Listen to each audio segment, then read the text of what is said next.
બનાસકાંઠા જિલ્લાના દાંતીવાડા તાલુકામાં આવેલા આકોલી ગામે લોકશાહીનો એક અનોખો નમૂનો રજૂ કર્યો છે।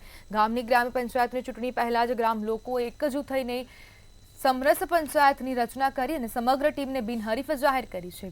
ગામના અગ્રણી અને જાણીતા ઉદ્યોગપતિ દંપતીને સરપંચ અને ઉપસરપંચ તરીકે નિયુક્ત કરવામાં આવ્યા છે।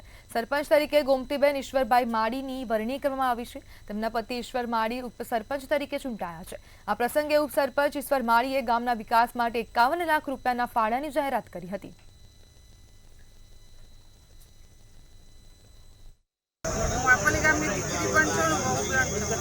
મને આકોલી ગામના બધાને મને પ્રેમ આપ્યો છે ને એક મને સરપંચ તરીકે ઊભી કરી છે તો હું ગામનું પણ ભલું કરીશ અને ગામના લોકોને કોઈને નિરાશ નહીં કરીશ। એક ગામમાં ને એક ઉકળિયું ગામ બનાવીને હું 5 વર્ષ સરપંચ માટે એમને નિયુક્ત કર્યા છે એ બદલ સમસ્ત ગ્રામજનોનો અને સમસ્ત સમાજનો બંને હાથ જોડી અને એમને વંદન કરું છું, નમન કરું છું, હૃદયથી પ્રાર્થું છું અને સાથે એ પણ સંકલ્પ લઉં છું કે ગામ માટે જેટલું બી શક્ય હશે એ પ્રમાણે અમે કામ કરીશું અને ગામને એક ઉચ્ચ કક્ષાનું ગામ અને ગુજરાતમાં એક અનેરું ગામ બને અને વિશ્વ કક્ષાએ ગામની નામના થાય એ પ્રમાણે અમે સર્વ કાર્ય કરવા માટે કટિબદ્ધ છીએ। દાંતીવાડા તાલુકાના આકોલી ગામમાં ચૂંટણી જાહેર થઈ એના પહેલાં જ અમારા ગામના માળી ગોમતીબેન ઈશ્વરભાઈ માળીને ગામે સમરસ સરપંચ તરીકે જાહેર કર્યા છે અને ઈશ્વરભાઈ રઘાજી માળી એમને ડેપ્યુટી સરપંચ તરીકે આખા ગામે હળીમળી અને સર્વસંમતિથી ડેપ્યુટી સરપંચ તરીકે